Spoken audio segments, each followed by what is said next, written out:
Adelante. Bueno, buenas noches, gracias por darnos este tiempo para poder compartir experiencias, conocimientos adquiridos a lo largo de nuestra trayectoria profesional. Hoy día quiero compartir algunas ideas con respecto al mentoring en las organizaciones.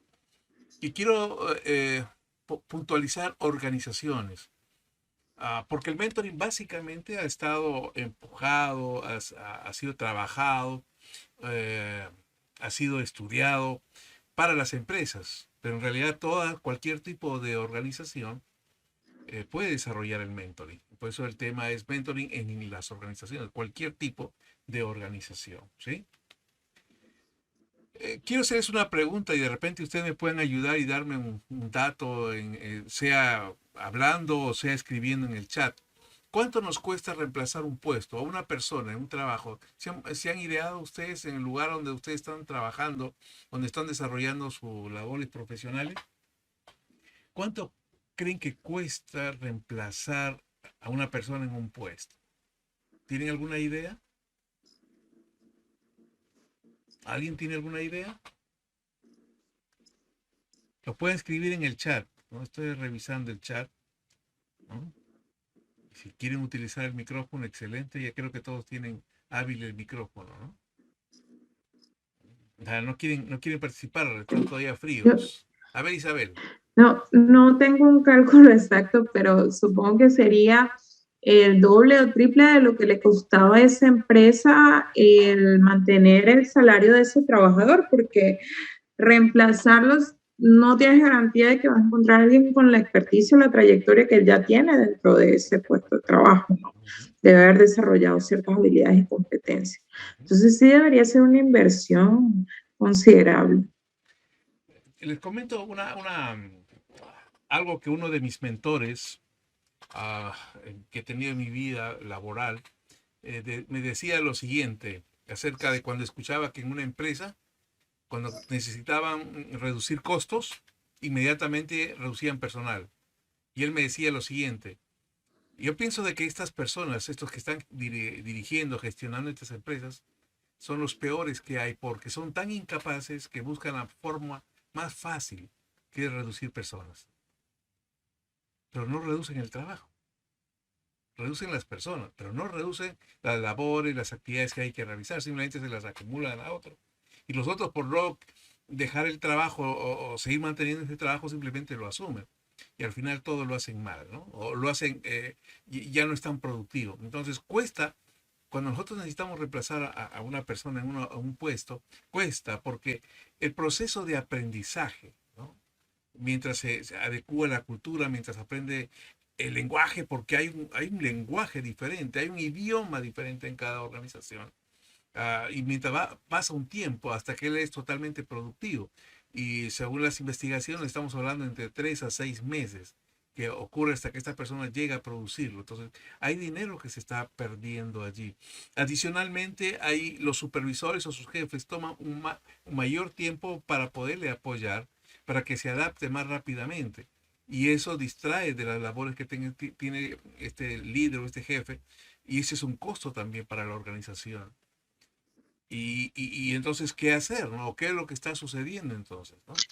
Y el mentoring surge como una forma de poder paliar esta situación. Pero tengo esta pregunta: ¿el mentoring es una moda? ¿Consideran ustedes que es moda? Hoy en día, porque la nueva palabra, las nuevas cosas, están hablando de upskilling, reskilling, un montón de palabras inglesas que para algunos dicen, oye, no quiero hacer nada con el imperialismo, entonces ya listo, no quiero hacer nada. Pero la pregunta, ¿el mentoring, qué creen ustedes? ¿Es una moda? Porque como toda moda es pasajera, ¿ustedes creen que esto va a ser pasajero? A ver, ¿alguien quiere opinar? ¿O puede escribirnos en el chat? Es una necesidad. Ujú. Es una necesidad, ¿no? Sí, soy Nancy, Nancy Ortiz. ¿Cómo estás, Gracias, Roberto? ¿Qué Nancy. dices? ¿Cómo Ujú, estás? ujú. Entonces, en definitiva, no es una moda. ¿Por qué? ¿Por qué no es una moda? Porque el mentoring, que lo estemos hablando ahora más que antes, es otro tema. Los anglosajones han venido trabajando en mentoring hace bastante tiempo, a inicios del siglo pasado. Lo han trabajado bastante, pero esto se ha venido de una u otra forma trabajando desde hace cientos de años. atrás. No es una moda, es una forma que va a facilitar a que las personas se integren, va a facilitar a que los talentos ah, puedan ser, permítanme utilizar muy entre comillas esta palabra, ser utilizados en la generación de riqueza, ¿no? No somos objetos, así que no nos puedo utilizar. No me venía a mi mente a utilizar otra palabra que demuestre que potenciar en todo caso ese talento para la generación de riqueza. Hay una pregunta: ¿cuál es la diferencia del coach con el coaching? Déjame un momento, más adelante he puesto ahí una definición de mentoring mucho más completa que la que presenté la semana pasada. Y ahí voy a establecer esa diferencia con el coaching, Alex, ¿sí? Entonces, mentoring definitivamente no es una moda, ¿no? Es una herramienta importante que va a facilitar. Y vamos a ver ahora por qué, ¿no? Entonces, estamos hoy en un mundo vil. Yo le llamo un mundo vil porque es volátil, incierto y sobre todo muy loco. ¿Qué les recomiendan ustedes a cualquier tipo de organización ante este mundo vil, ¿no? Volátil, incierto y loco? ¿Qué les recomendarían que hiciera para mantenerse en toda esta vorágine que estamos viviendo, en esta turbulencia que estamos haciendo? ¿Qué les recomendarían? A ver, imagínense que ustedes son consultores y les han dicho, a ver, nuestra organización, ante este mundo volátil, incierto y loco, ¿qué me recomiendas? ¿En qué me debo concentrar inicialmente? ¿Dónde me voy a enfocar? ¿Qué le recomendarían?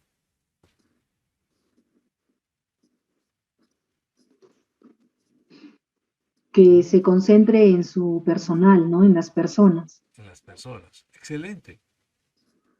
Ese es uno de Es- los grandes cambios y un agradecimiento al coronavirus, porque Se gracias debe a él, considerar también a la experiencia de las personas, claro, ¿no? el talento en Eh, general. Sí, sí, sí, sí. Ujú. Y el coronavirus un poco que lo ha expuesto, ¿no? O lo he expuesto porque se dieron cuenta que son las personas las que generan la riqueza, son las personas las que interactúan con los clientes, ¿no? Y lo importante son las personas, nuestras personas que están dentro de la organización, ¿no?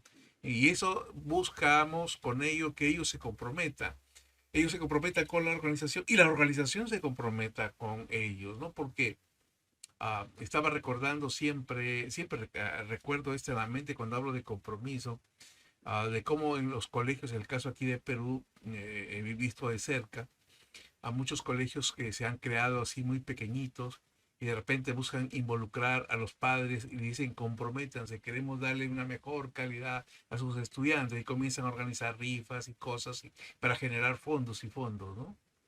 Entonces los padres se comprometen porque quieren que sus hijos tengan mejores sillas, mejores ambientes. Pero a veces digo yo, ¿y qué pasa? ¿Cuál es el compromiso del colegio para con los padres contra ese esfuerzo? Y por lo menos hasta ahora no conozco nada de compromiso por parte de los dueños de esos colegios, porque reciben el dinero, construyen y ya comienza a ser una propiedad. Sería interesante haberle dado acciones a la Asociación de Padres de Familia, ¿no? Por los esfuerzos que están haciendo, ¿no? Y simplemente los dueños de los colegios se han quedado con ese dinero que fue producto del trabajo. Entonces, las organizaciones a veces quieren que los trabajadores o que su talento se comprometa, pero la organización no se compromete. Y si no hay que eso suceda por ambos lados, definitivamente las organizaciones se vuelven débiles, muy débiles. Y la competencia las va a barrer. Las competencias las va a barrer.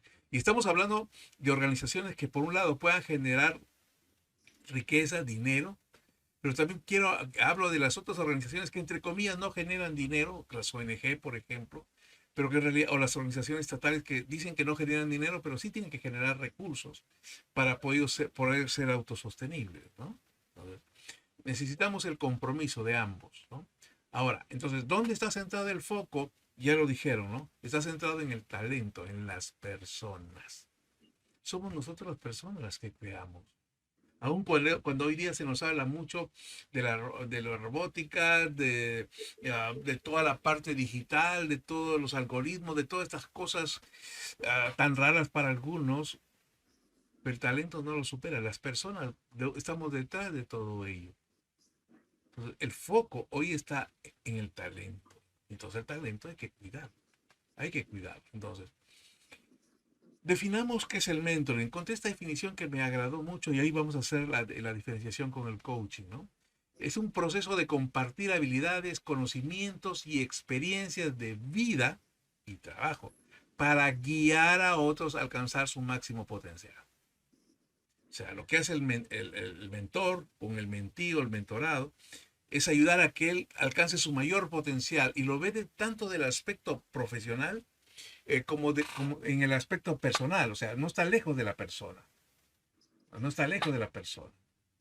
Ahora, ¿cómo se diferencia del coach o el coaching? ¿No? El coaching es muy puntual, ¿no? Como dijimos aquí, el mentoring ve a la persona, ¿no? Y al trabajo, su relación profesional para que haya una mejora completa en ese sentido. En cambio, el mentoring es como un cirujano, ¿no? De alta especialización que va directamente a un tema, a resolver un tema, ¿no? Y se enfoca, es muy, muy, muy específico, ¿no? Se busca que se desarrollen habilidades, que se busque incrementar sus conocimientos, que busque adquirir nuevas experiencias. Pero básicamente el problema que ha identificado el mentorado, perdón, el coachee, ha identificado que requiere, ¿no? Y es aquí donde surge la gran diferencia, ¿no? Uno es a largo plazo, como es el mentoring, y el otro es muy corto plazo. Entonces, ambas herramientas ah, se suman. En algunas veces, yo soy coach también, cuando trabajo con algunos de mis clientes, utilizo en algunos momentos mi sombrero de mentor y en otros momentos mi sombrero de coach y en algunos casos mi sombrero de psicólogo. Y también a veces utilizo, dependiendo también mi sombrero de mi otra especialidad, que yo soy contador, pero orientado básicamente al emprendimiento, ¿no? Entonces, estoy manejando eso y como profesionales tenemos que tener todo ello, ¿no? Entonces, ahí estriba la diferencia, ¿no? Entonces, ya estamos un poco claros de que eso es lo que vamos a trabajar con la mentoría dentro de nuestras organizaciones, que nuestros talentos, ¿no? Reciban en la experiencia del mentor, ¿no? En las habilidades que él desarrolló, de las vivencias que él vivió, de lo que aprendió, ¿no? Transferirlo. Y como lo decíamos en la reunión pasada, pero también están aquellas cosas que no le fueron funcional, que no le funcionaron, para que también deba conocer, ¿no? Y de repente ambos puedan aprender, porque recuerden, este proceso de mentoría, ambos aprenden, el mentor y el mentí, porque ambos tienen sus propias experiencias, tienen sus propias visiones de las cosas, y ambos se ayudan y se da una mentoría inversa allí también, ¿no? Entonces, ¿cuándo, ¿cuándo debo utilizar el mentoring? ¿Cuándo es el momento de decidir si, ya, mentoring es lo que debo aplicar aquí? Y tengo aquí algunas ideas de dónde yo necesito hacerlo. Cuando yo quiero desarrollar el potencial a mis trabajadores, a las personas que están conmigo, quiero desarrollarlo. Entonces, he identificado un potencial y quiero desarrollarlo. Quiero que todo lo que él tiene lo saque a la luz, ¿no? Porque a veces ni siquiera las personas reconocen que tienen ese talento. Entonces, el mentoring ayuda. Cuando yo veo una persona que tiene talento, inmediatamente puedo aplicar el mentoring. Anoche yo tuve una reunión familiar y estaba en una reunión, de repente vi una niña y quedé impresionado por la forma ella cómo interactuaba y todo eso, ¿no? Entonces me acerco, estaba acostado mi esposo y le digo, mira, veo a esa niña con gran potencial, como una persona que va a desarrollarse en la relación con las personas excepcionalmente, ¿no? Va a ser una persona que emocionalmente va a ser equilibrada. Esa es mi visión que en ese instante yo pude ver allí. Tal vez por los años de experiencia, por los aprendizajes, pude mirar ello, ¿no? Me gustaría hacer el seguimiento, a ver qué pasa en 30 años. No sé si viviré 30 años más. Entonces, para ver qué pasó de esto, ¿no? Entonces, lo podemos usar cuando queremos desarrollar potencial. Lo otro, cuando tenemos los planes de sucesión, ¿no? Sucesión, por ejemplo, en las empresas familiares, es terrible esto, ¿no? Muchas empresas familiares desaparecen porque el patriarca o la matriarca no creó un plan de sucesión. O en algunas organizaciones, ¿no? No se crea un plan de sucesión.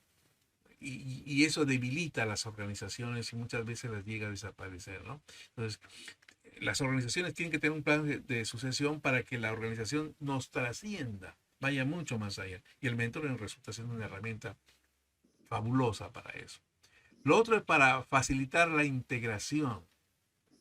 Ahora se está hablando mucho de las diferentes generaciones que están involucradas dentro de las organizaciones y cada generación nos han puesto el sello, sí, porque es un sello que nos han puesto. Ah, tú eres Y, tú eres Z, ¿no? Y tú eres no sé cuánto y no sé qué, ¿no?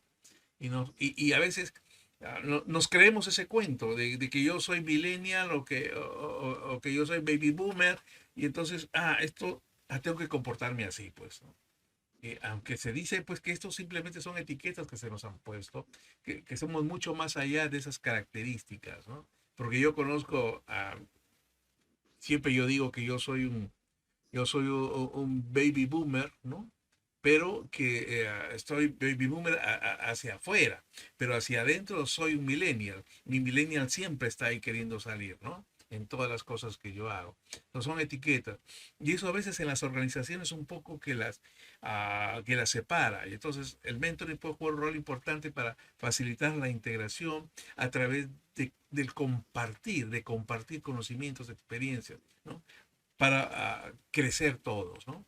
Otra de las formas de utilizar el mentoring o la necesidad de poder utilizar el mentoring es para la fidelización y retención. Y aquí es un punto sustancial. Las personas, independientes de la edad que tienen, están dejando las organizaciones. Hace unas semanas atrás leía una nota que en Estados Unidos ha habido cantidad de personas que están renunciando a empresas. Una fuerte cantidad de personas. Si mi memoria no me falla, hablábamos de casi 300.000 personas que simplemente habían renunciado, ¿no? Habían renunciado porque la forma de trabajo, las cosas como estaban manejando, no estaba con ellos, ¿no? Y no eran salarios cualquiera, no eran salarios interesantes. Y hoy en día, como decíamos al inicio, son las personas, punto donde tenemos que enfocar. Tenemos que buscar fidelizarlos y retenerlos. Y la fidelización y la retención ya no está en ponerle una oficina más bonita, más iluminada, ponerle 3, 4, 5 asistentes, mejorarle su salario. No, va mucho más que eso. Las personas, independiente de la generación que seamos, queremos desarrollar todo nuestro potencial. Y el mentoring allí va a resultar siendo una herramienta maravillosa para hacerlo, ¿no? Ahora bien, ¿qué beneficios obtengo? El ingeniero Sommer está poniendo ahí una nota. Dice, creo que en algunos, todos en alguna vez hicimos mentoring, sí, pero sin una metodología validada.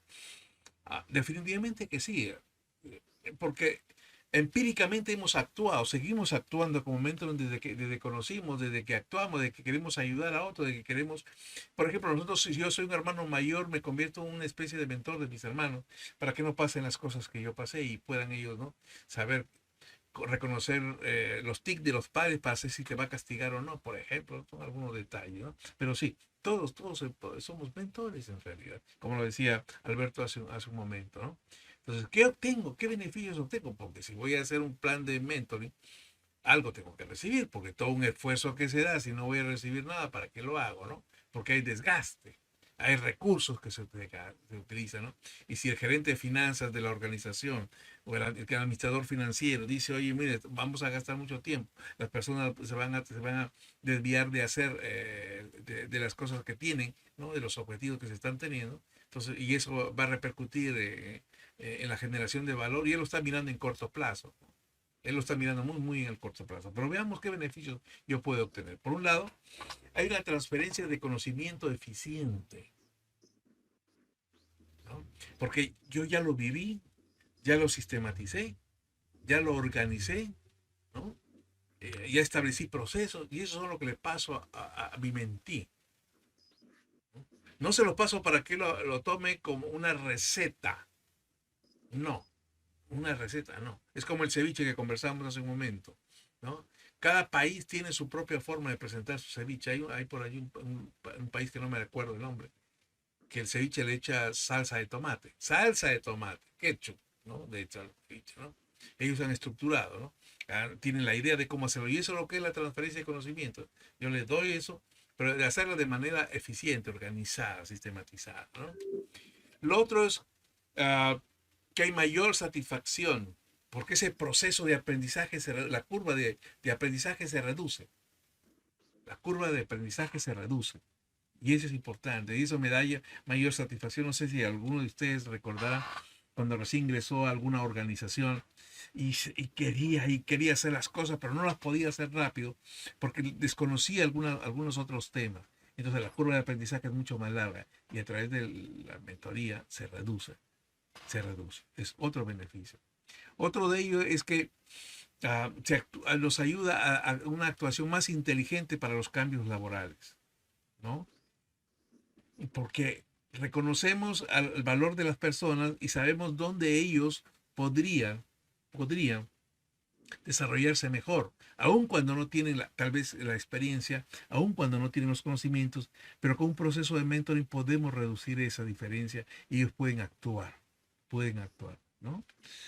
Otra es que hay el desarrollo de habilidad, otro beneficio es que hay un desarrollo de liderazgo, del mentor y del mentí, ambos, porque ambos de una u otra forma lideran, ¿no? Y ese es un beneficio.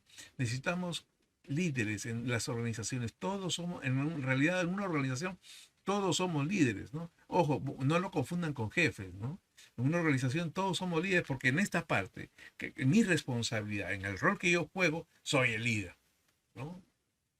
Esa es mi parte y ahí soy el líder y soy el que maneja, conoce esto, ¿no? Entonces, eso es un beneficio interesante porque necesitamos tener líderes, ¿no?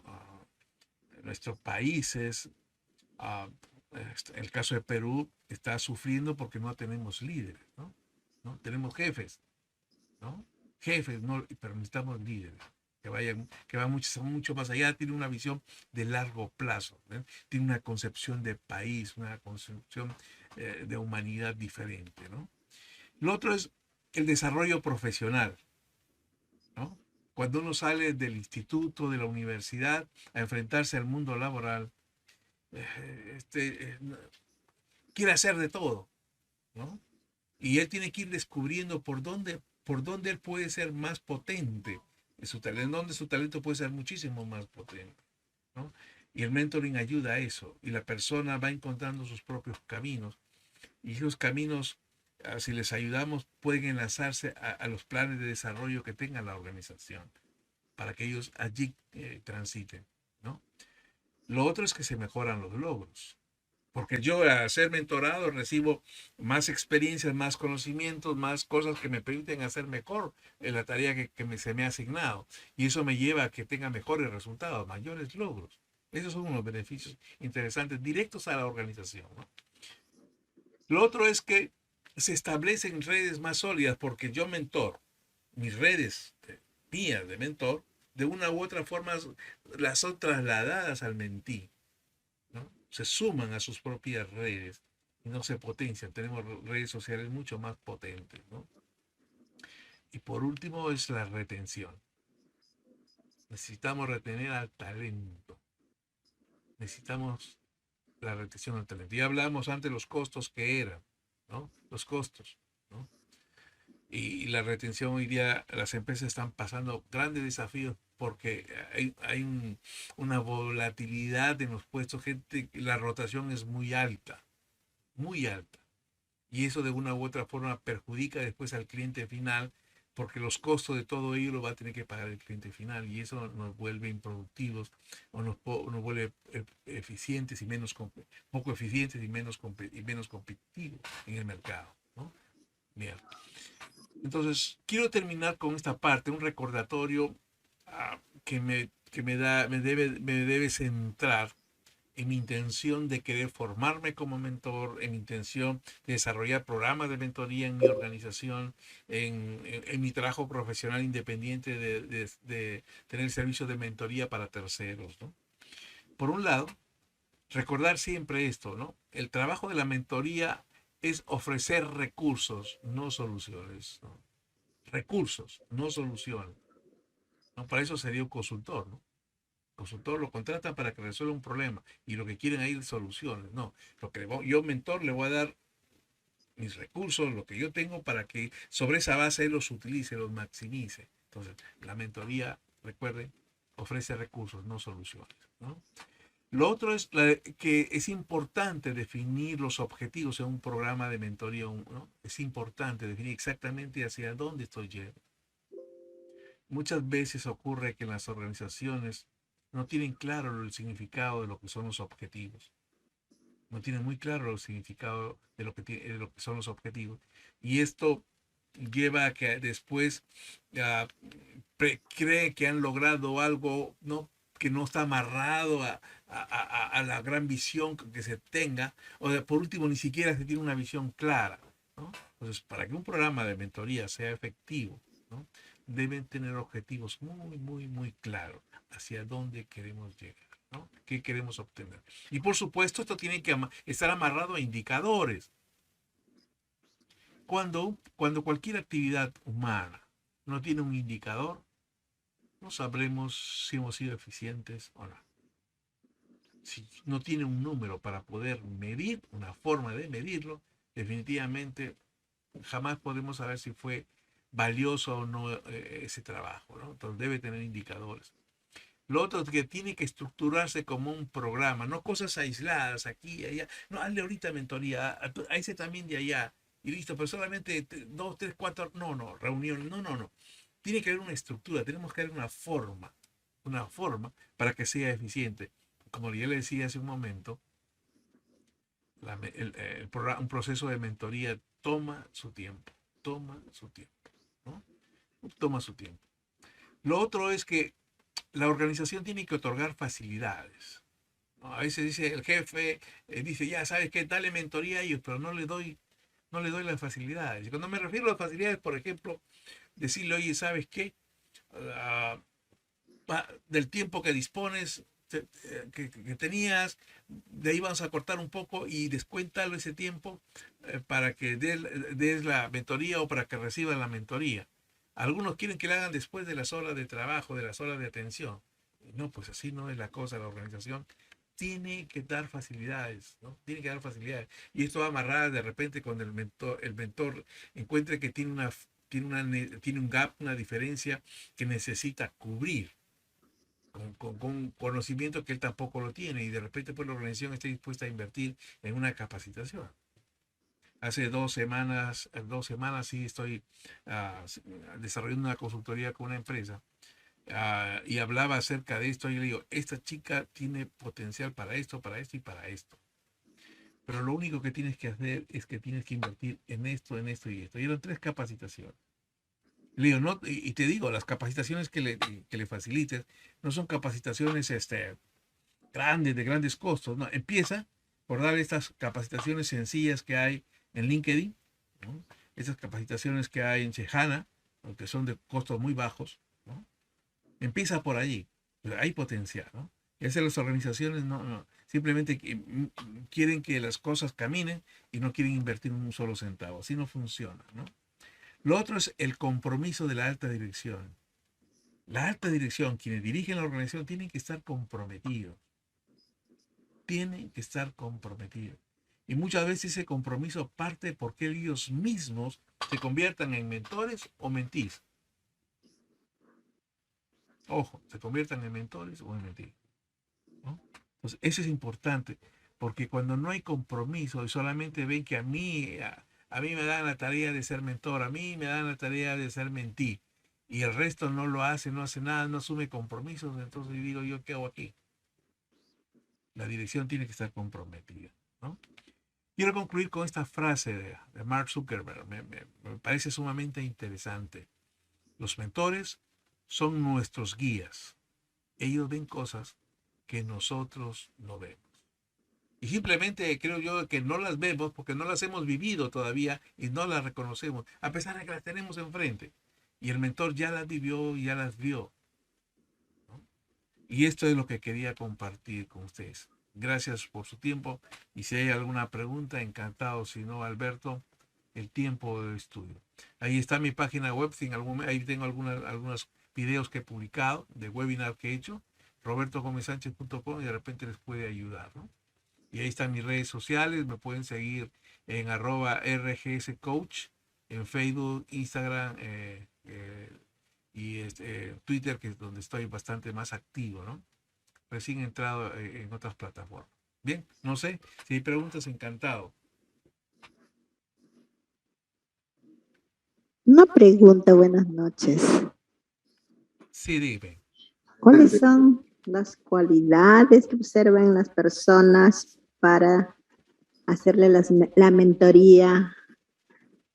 Bueno, aparte de que menciona que debe capacitarse en costos bajos para empezar, ya de ahí me supongo que debe ir avanzando. ¿Cómo detecta esas habilidades? ¿En qué o cuáles son esas habilidades que detecta usted? Para saber si un talento sería interesante, entre un proceso de mentoría, a eso se Sí, refiere. Ya, bien. La observación, simplemente la observación. Y aquí siempre traigo a colación este ejemplo, ¿no?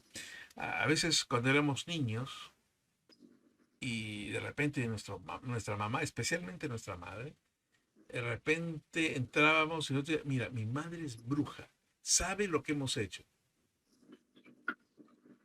Y en realidad la mamá no era ninguna bruja, porque la mamá había sido bastante perceptiva, ya sabía que cuando él llegaba con los hombros encogidos hacia abajo, ¿no? Caídos, seguro ha hecho algo mal.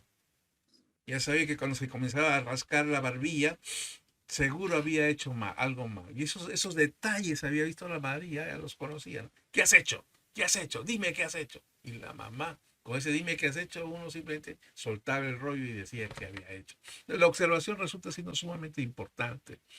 Adicionalmente, de la observación de cómo hace las cosas, ¿no? También está las conversaciones, el tener conversaciones interesantes con estas personas con los que pensamos que tiene potencial, ¿no?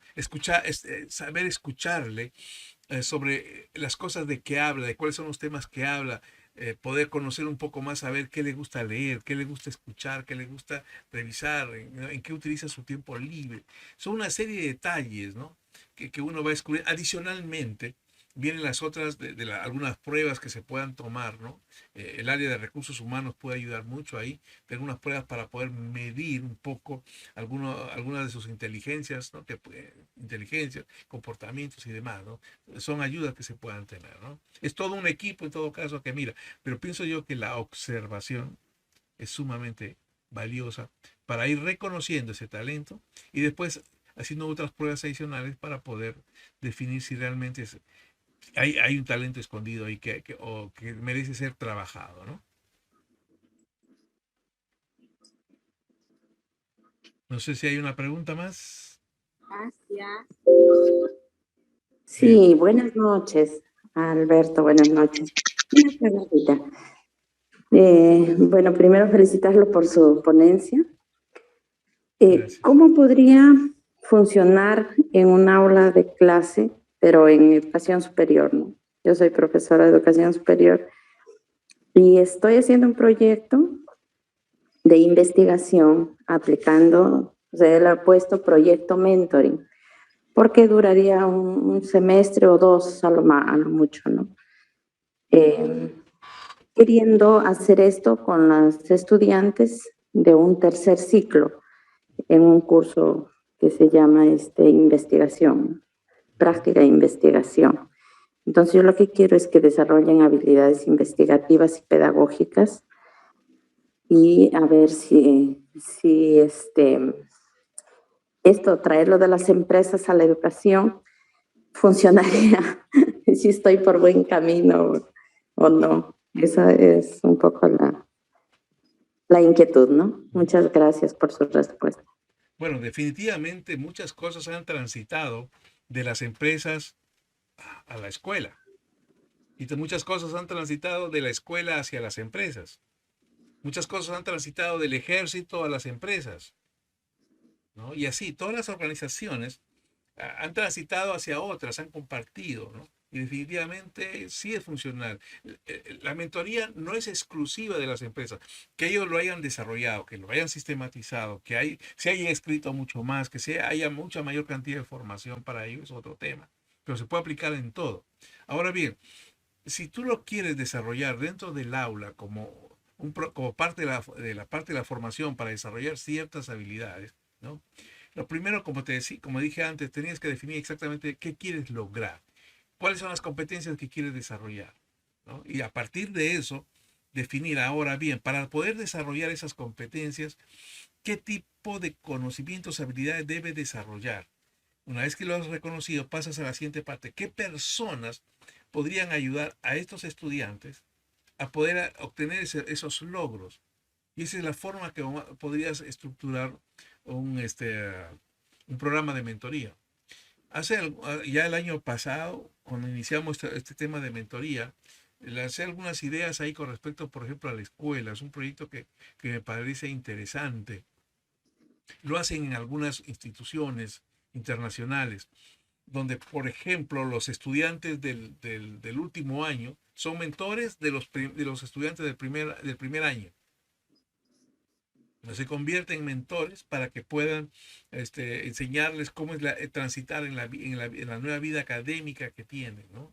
En todo eso, y comienzan a trabajar. Y por un lado, la curva de aprendizaje de estos nuevos estudiantes es mucho más corta, pero lo más interesante es que los estudiantes del último año que ya están saliendo, desarrollan varias habilidades como por ejemplo el liderazgo, la empatía, la sistematización, el establecimiento de procesos, desarrollan muchas cosas más.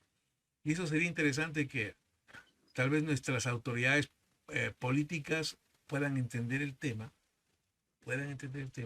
y hagan esto, ¿no?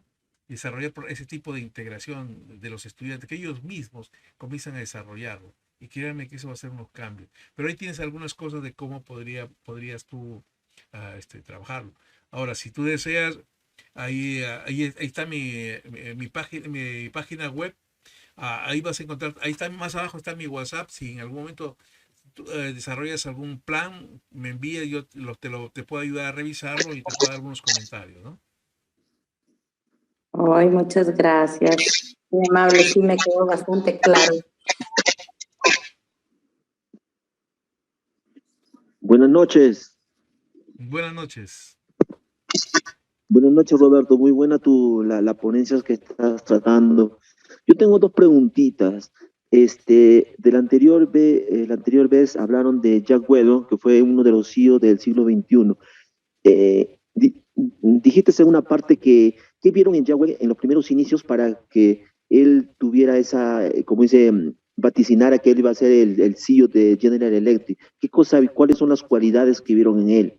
¿No? Y la segunda pregunta es, dentro de este proceso de mentoring, ¿cuál es la actividad o el proceso más crítico o más esencial dentro del proceso total del mentoring, ¿no? Uh-huh. Quiero empezar por la última. El que puede hacer match, el mentor y el mentí. Ese es lo más crítico, ¿no? Que ambos se sientan que pueden ser equipo, un equipo de aprendizaje, ¿no? Que ambos entiendan eso, que el mentor entienda de que tiene un conocimiento que aportar y que esta persona podría aprovecharlo de la mejor forma para mejorar su expertise, para poder mejorar su generación de valor, por un lado, ¿no? Y también asuma compromiso para poder ayudar ¿no? y paciencia también, ¿no? Y el mentorado igualmente, ¿no? Que tenga compromiso de querer aprender y a acceder. Mire, una de las cosas que a veces tengo con algunos clientes que trabajo con temas de como coach, cuando me dicen cuántas sesiones van a hacer, bueno, le digo, eso depende de ti, de cuán comprometido estés. Porque el que va a trabajar eres tú, yo solamente me voy a ir a divertir. Vamos a tener sesiones y te voy a dejar tareas para que tú investigues, veas y reconozcas, ¿no? Y eso hace también el mentor. Porque el trabajo lo haces tú. Porque tú eres el que quiere hacer el cambio, la mejora, ¿no? Entonces, creo que la parte más crítica, que ambos sean empáticos, ¿no? Que ambos sean comprometidos. Se entiendan que uno a otro va a haber un aprendizaje por ambos lados, ¿no? Ese es con respecto a eso. Ahora, con Welch, vieron, por las lecturas que he hecho sobre este tema, con respecto a la experiencia, lo que vieron a él es básicamente su compromiso de aprender, su compromiso de tomar retos, su compromiso de querer lograr cosas, ¿no? Vieron en él esa pasión por esto, ¿no? Aún siendo tan joven, ¿no? Y también se le reconocía que él entendía la organización, entendía qué es lo que quería, hacia dónde apuntaba la organización. Y eso era observación, básicamente. Esa era básicamente observación. Ya, muchas gracias, Roberto. No, gracias a ti por preguntar.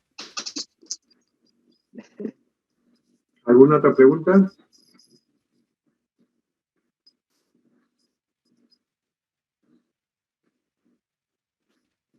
Bien, todo creo que ha quedado claro como chocolate.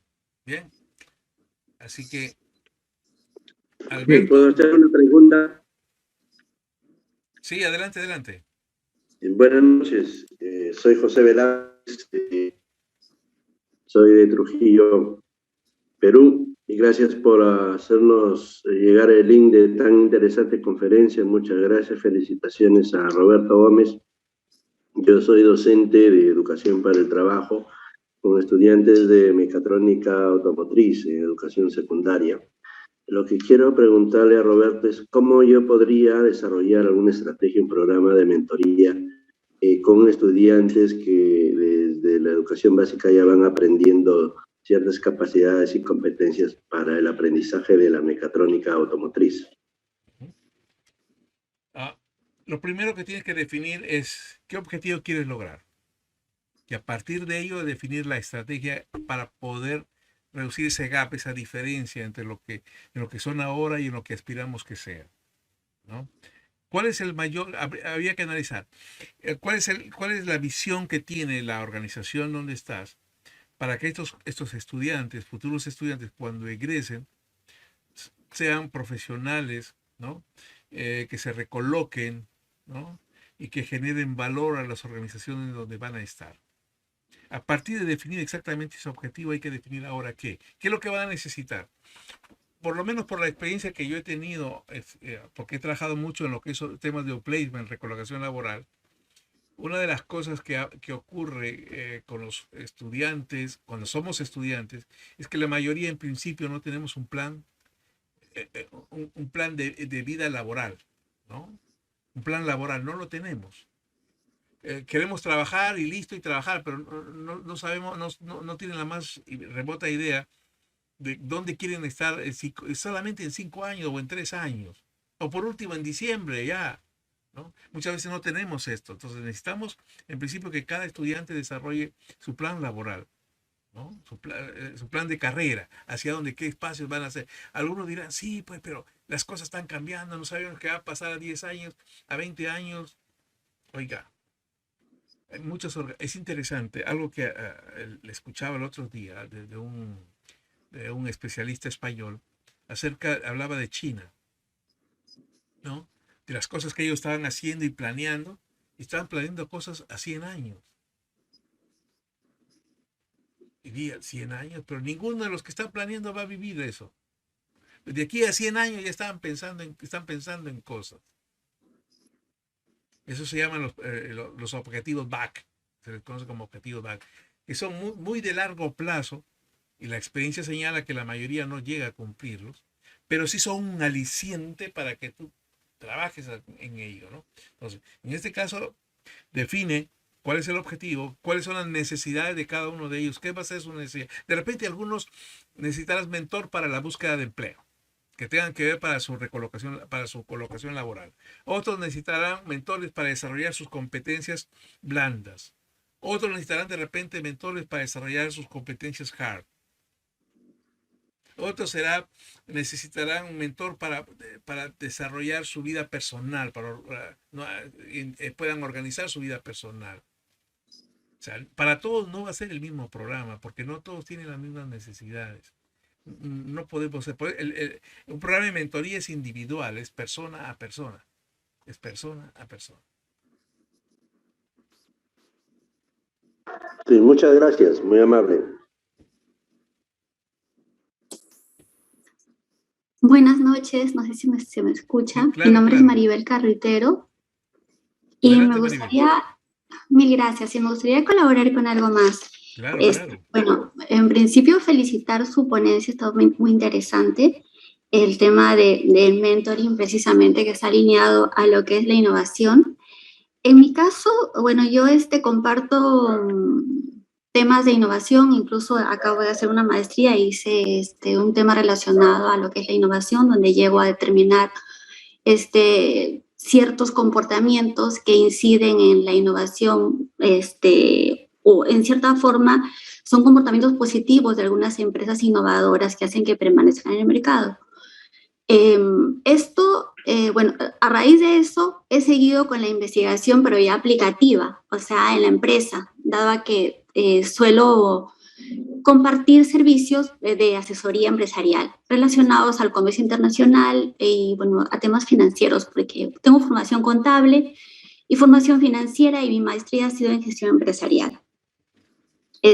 Bueno, he organizado un paquete que le estoy aplicando en una empresa familiar que tiene, maneja toda una serie de variables que te ayudan a consolidar la gestión de la innovación, por un lado, y tomando la otra palanca, que es la mejora continua, que es una herramienta de calidad, con un enfoque en resultados. Entonces, con esa base, yo creo que usted muy bien ha señalado algunos, bueno, en realidad todo el esquema que es necesario para estructurar un proceso de medición que debe ser ordenado y estructurado para que se pueda repetir. Lo único que quisiera colaborar, que de algún modo quizás le sirve también al docente que está viendo cómo podría ayudar a sus alumnos, es que todos los procesos o de algún modo lo que se vaya a estructurar, a hacer, se registre en un estado de resultados o un presupuesto.